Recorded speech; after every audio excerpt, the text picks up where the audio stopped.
আসসালামু আলাইকুম, আমি Taj. Welcome to digital brain free complete SEO course by Taj. এটার আজ 18তম ক্লাস। আজকের ক্লাসে আমরা ওয়ান পেজ এসইও শুরু করলাম এবং এটা লেসন 1। আমাদের টপিক হচ্ছে টাইটেল ট্যাগস এবং মেটা ডেসক্রিপশনস। খুব সংক্ষেপে আলোচনা করব, অন স্ক্রিনে দেখাবো। যদি কোনো প্রশ্ন থাকে আপনারা এই সম্পর্কে প্রশ্ন করতে পারেন। যদিও হাজার হাজার রিসোর্স আছে, এআই আছে, সার্চ ইঞ্জিনগুলো আছে, সুতরাং প্রশ্ন থাকাটা যাই হোক, প্রশ্ন থাকলে অবশ্যই প্রশ্ন করবেন। তো আমরা টাইটেল ট্যাগটা কাকে বলে? টাইটেল ট্যাগকে কিন্তু আমরা পেজ টাইটেলস এবং এসইও টাইটেলও বলে থাকি। অনেকেই যখন আমরা এই টার্মগুলো আলোচনা করব বা আপনি যখন দেখবেন যে এসইও টাইটেল, তখন কিন্তু সেটাকে টাইটেল ট্যাগ মনে করতে হবে, অথবা পেজ টাইটেলও যদি হয় সেটাকেও আমাদের টাইটেল ট্যাগ হিসাবে মনে করতে হবে। এগুলো কিন্তু সবই সিনোনিমাস, একজন এক একটা নাম ধরে ডাকে। যাই হোক, টাইটেল ট্যাগটা কি?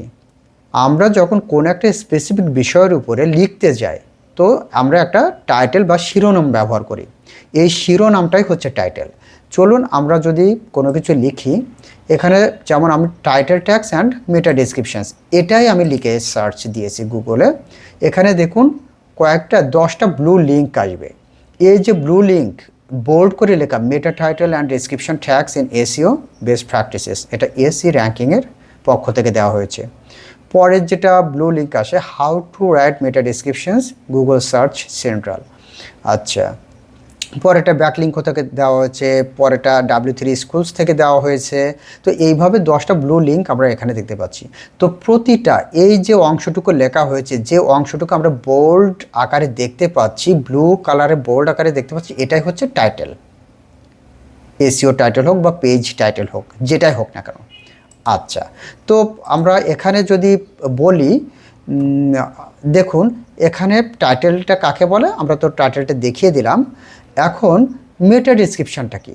মেটা ডেসক্রিপশান হচ্ছে আমরা টাইটেলের উপরে নির্ভর করে যে অংশটুকু লিখি, অর্থাৎ এখানে যেমন মেটা ডেসক্রিপশান দেওয়া হয়েছে, আমরা প্রথমটাই চলে যাই যে SE ranking meta titles and description tags in SEO. এটা যেহেতু টাইটেল ট্যাগ আমাদের, এটাই যদি আমরা ওপেন করি, মনে করুন যে মেটা ডেসক্রিপশনটা কী সেটা আমি দেখাচ্ছি। তো এই যে এটার উপরে টাইটেল ট্যাগের উপরে, টাইটেলের উপরে তো পুরো অংশটা লেখা হলো, তাই না? তো এখানে মেটা ডেসক্রিপশনটা দেখুন, এখানে title tags and meta description store data on the content of your pages and when the Times right share that information with both search engines and people. দেখুন এখানে রিড মোড চলে গেছে, এখানে একটা ফুল স্টপ আছে, read mode. তো এই যে অংশটুকু, এটাই কিন্তু মেটা ডেসক্রিপশন। অর্থাৎ মেটা ডেসক্রিপশন একটা অংশ থাকে, একটা পার্ট থাকে ওয়ান পেজ এসইও, সেখানে কিন্তু আপনি এই অংশটুকু লিখতে পারবেন এবং এই এত নির্দিষ্ট ক্যারেক্টার আছে, যেমন 150 থেকে 60 ক্যারেক্টারের মধ্যে যখন আপনি লিখবেন, তখন এটা সুন্দরভাবে আপনাকে দেখাবে। অনেকে যদি আরও বেশি বড় করে লেখে, তাহলে কিন্তু সেটা ডট ডট ডট দিয়ে সামনে চলে যায়, তখন আর সেটা দেখায় না। তো প্রতিটা দেখুন, এরা প্রত্যেকেই মেটা ডেসক্রিপশন, এখানে যেমন 160 লেটারে বেশি ইউজ করছে, এই জন্য কিন্তু এখানে 3টা ডট ডট ডট ডট দিয়েছে, অর্থাৎ সেন্টেন্সটা এখানে ফিনিশ করতে পারে না। এখানে বোঝা যাচ্ছে যে আরও কিছু লিখেছে যেটা মেটা ডেসক্রিপশনের মধ্যে আছে। যাই হোক, এটা হচ্ছে মেটা ডেসক্রিপশন। তো আমরা মেটা ডেসক্রিপশনের এখন প্রশ্ন হচ্ছে, মেটা ডেসক্রিপশনটা টাইটেল ট্যাগে ফিরে আসি। টাইটেল ট্যাগটা এটা কত লম্বা হতে পারে? এখানে বলা আছে যে টাইটেল ট্যাগের 50 থেকে 60 অক্ষর বা 50 থেকে 60 লেটার পর্যন্ত। অর্থাৎ আমরা যে টাইটেল ট্যাগটা দেখলাম, 50 থেকে, এটা হলো টাইটেল ট্যাগ, 50 থেকে 60 লেটারের মধ্যে এটা হতে হবে, তখনই আমাদের পুরোটাই এখানে দেখাবে। যদি 50 থেকে 60 লেটার বেশি হয়ে যায়, মনে করুন 70 বা 80 লেটার হয়ে যায়, তাহলে কিন্তু এখানে দেখি আমরা আরও আরেকটা পেজে যাই, যদি এমন বড় কেউ ইউজ করে তাহলে বুঝতে পারবো। যেমন এখানে 60 থেকে 70 লেটারে বেশি, এটা যদি ইউটিউবের উপরে দিয়েছে, তারপর আমরা বোঝানোর জন্য, অথবা গুগল হেল্প, এখানে দেখি how to display title tags and meta descriptions targeting, আরও কিছু আছে। তার মানে টাইটেলটাকে কিন্তু এখানে 60 থেকে 70, 50 থেকে 60 ক্যারেক্টারে বেশি লিখছে, এর জন্য এখানে ডট ডট ডট আসছে। যদি 50 থেকে 60 ক্যারেক্টারের মধ্যে থাকতো, তাহলে কিন্তু এরকম ফুল মিনিংটা দেখাতো যে এখানে 60 ক্যারেক্টারের মধ্যে আছে বা এখানে 60 ক্যারেক্টারের মধ্যে আছে। তো এর জন্যই আমাদের টাইটেল ট্যাগের এই যে কত লেন্থটা, দৈর্ঘ্যটা কতটা বড় হবে সেটা আমরা বুঝতে পারবো। এটাও ঠিক একই 150 থেকে 60 লেটারের মধ্যে হতে হবে বা ক্যারেক্টার্সের মধ্যে হতে হবে। আমরা তো এর আগে বললাম যে যখন বেশি হয়ে যাবে তখন কিন্তু ডট ডট ডট চলে আসবে, দ্যাট মিনস এটা এখনও পর্যন্ত ইনকমপ্লিট লেখা।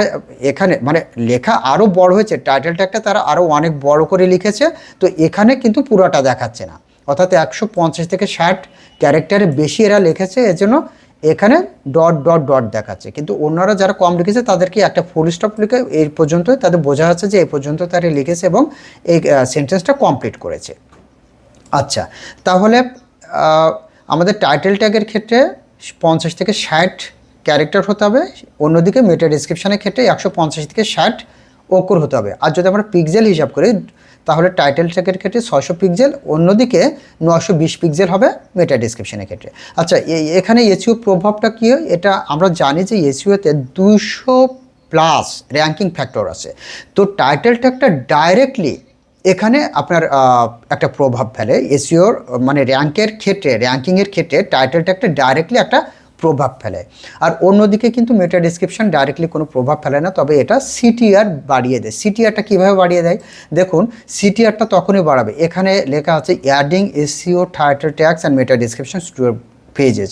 যখন কেউ টাইটেল ট্যাগস এবং মেটা ডেসক্রিপশনস অথবা শুধু মেটা ডেসক্রিপশনস লিখে সার্চ দিল, তখন এই যে ব্লু লিঙ্কগুলো আসবে এগুলো কতটা আকর্ষণীয়, যতটা আকর্ষণীয় হবে, অথবা এটা তো টাইটেল ট্যাগ, বাট যদি মেটা ডেসক্রিপশানের ক্ষেত্রেও বলি, মেটা ডেসক্রিপশান এই যে অংশটুকু মেটা ডেসক্রিপশান, এই অংশটুকু হলো মেটা ডেসক্রিপশান, প্রতিটা ক্ষেত্রে এখানে যে অংশটুকু লেখা হচ্ছে এটা হলো মেটা ডেসক্রিপশান।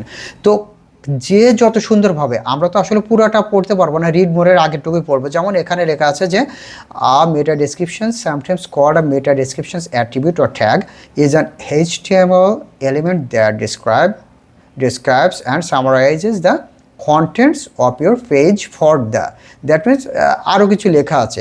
তো আপনি এই অংশটুকু পড়ে যারটা ভালো লাগবে সেখানে কিন্তু আপনি ক্লিক করবেন, এবং এটা কিন্তু যখন আমরা টাইটেল ট্যাগের ক্ষেত্রে বলবো, টাইটেল ট্যাগ এবং মেটা ডেসক্রিপশন উভয়ের ক্ষেত্রে কিন্তু প্রযোজ্য। তবে ম্যাক্সিমাম ক্ষেত্রে যারা কোনো একটা কিওয়ার্ড লিখে সার্চ দেয় তারা মেটা ডেসক্রিপশনটা পড়ে, যার মেটা ডেসক্রিপশনটা তার মনের সঙ্গে মিলে যায় বা সে যেটা চাচ্ছে তার সঙ্গে মিলে যায়, তখনই সে ক্লিক করে এবং তখনই ক্লিক থ্রু রেটটা বেড়ে যায়, সিটিএটা বেড়ে যায়। এই জন্যই বলে যে মেটা ডেসক্রিপশনটা সিটিআর বাড়ানোর জন্য অনেক গুরুত্বপূর্ণ ভূমিকা পালন করে। এখন প্রধান কিওয়ার্ডটা কী হতে পারে? আমাদের টাইটেল ট্যাগটাকে একেবারে প্রথমে রাখতে হবে, যখন যেমন গুগল টাইটেল অ্যান্ড ডেসক্রিপশন টুল, এটা প্রথমে রাখতে হবে। আমাদের যে একেবারে ফোকাস কিওয়ার্ড সেটা প্রথমে রাখা উচিত। মেটা ডেসক্রিপশনের ভিতরেও অবশ্য আমাদের টাইটেল ট্যাগ সেটা রাখতে হবে। আর ইউনিক তো উভয়ের ক্ষেত্রেও ইউনিক হতে হবে, এটা বলার কোনো অবকাশ রাখে না। তবে হ্যাঁ, মেটা ডেসক্রিপশন যেন কারোটা দেখে ফলো না করে ডাইরেক্ট কপি পেস্ট না করে, এখানে কিন্তু ডুপ্লিকেট করা যাবে না, একেবারে নিজের মতো করে লিখতে হবে, গ্রামাটিক্যালি কোনো এরর ছাড়া সুন্দরভাবে লিখতে হবে। আর আমরা এটা কিভাবে বেস্ট প্র্যাকটিস করতে পারি, এখানে আপনি দেখতে পাচ্ছেন যে ডেসক্রিপটিভ এবং ক্লিক এন্টাইসিং হতে হবে, অর্থাৎ কোনো কিছু নাম্বার আপনি যেমন এটা হতে পারে যে যদি এমন হতো যে আপনি যদি এখানে লিখতেন title tags and meta descriptions new rule in 2026, তখন এটা কিন্তু আপনার আরও এটার উপরে আরও কিউরিওসিটি বেড়ে যেত। এবং 2026-এর নিউ রুল কি, জাস্ট আমি একটা এক্সাম্পল দিচ্ছি, এটা কোনো রিয়েল কিওয়ার্ড না, এটার উপরে এক্সাম্পল দিচ্ছি। অথবা এভাবে আপনি যদি একটা ইনফরমেটিভ আর্টিকেল লিখেন যে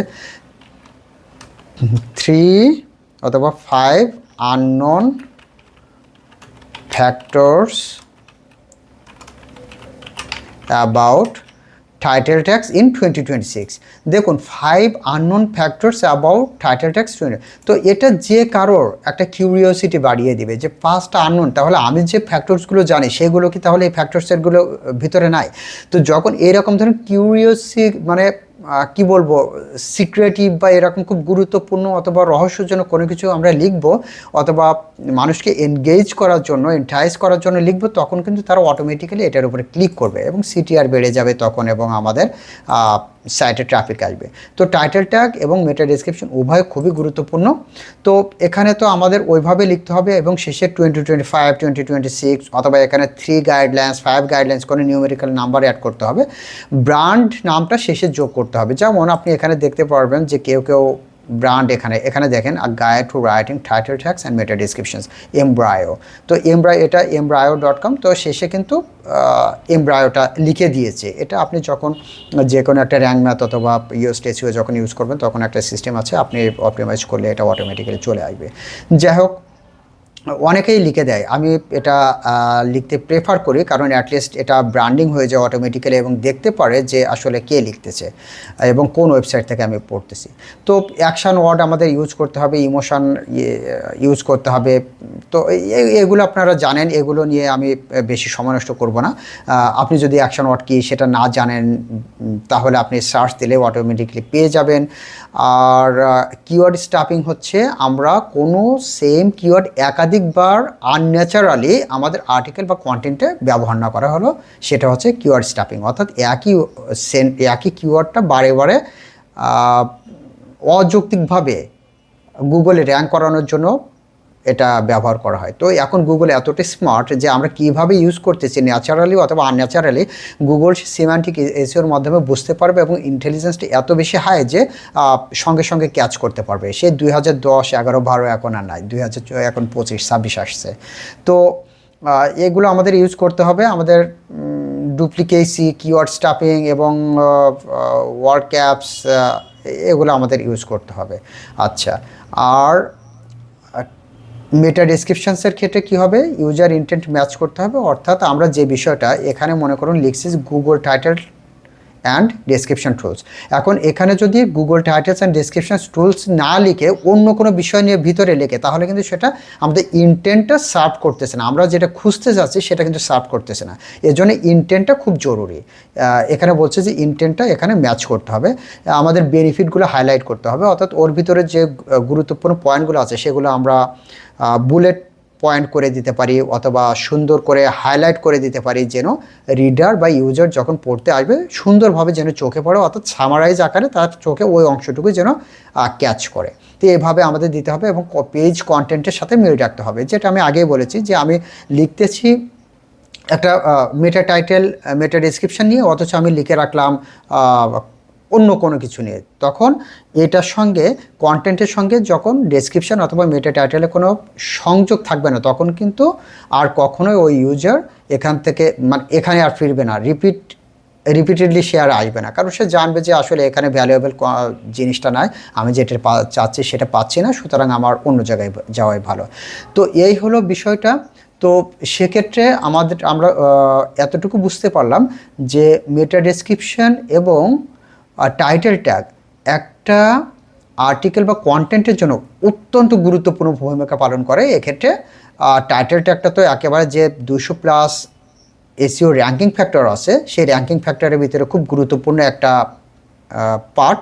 সুতরাং এগুলোর উপরে আমাদের সবসময় খেয়াল রাখতে হবে এবং মেইনলি আপনি যখন আরও ভালো লেভেলে যাবেন তখন নিজেই বুঝতে পারবেন আসলে টাইটেল ট্যাগটা কত গুরুত্বপূর্ণ, সিটিআর সহ কত গুরুত্বপূর্ণ ভূমিকা পালন করে। তো টাইটেল ট্যাগ এবং মেটা ডেসক্রিপশন সম্পর্কে আজ এটুকুই ছিল, আর তেমন কোনো কিছু বলার নেই। আপনাদের যদি এর সঙ্গে কোনো কিছু অ্যাড করতে চান অথবা কোনো কিছু জানার থাকে প্লিজ জানাবেন, আমি অ্যান্সার দেওয়ার চেষ্টা করব। তো আজ এই পর্যন্ত, পরবর্তীতে আর একটা ভিডিও নিয়ে কথা হবে ইনশাআল্লাহ। আসসালামু আলাইকুম।